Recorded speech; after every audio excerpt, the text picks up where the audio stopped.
Timu ya mubira wa maguru ya airĩtu kuma Nyahururu Barcelona FC nĩ timu ĩkoretwo ĩkĩgucĩrĩria macambĩki aingĩ mwena ũcio kumanagia na wĩrutĩri wa gwĩka wega mbĩtĩka-inĩ cia ligi cia FKF Division 1.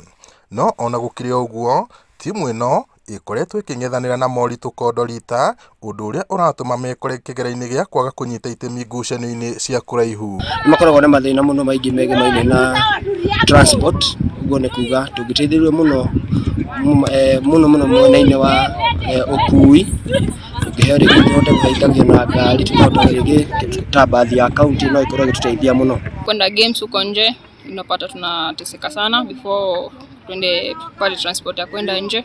Makiaria marĩ kĩharo-inĩ kĩa Nyahururu, athaki a timu ĩno maugĩte wagi wa mbeca, nguo na iratũ cia gũthaka nĩ imwe cia maũritũ marĩa maracemania namo, ona gũtuĩka meranĩire wĩrutĩri wao gũtigĩrĩra nĩ matongoria ligi-inĩ ĩno.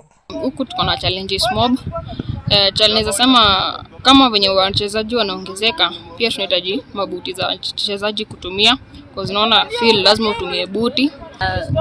Ngoja mchezaji akicheza lazima kuwe na hiyo energy. So pia food imekuwa tu ni shida, pia tukienda game hadi tukiwa kambi.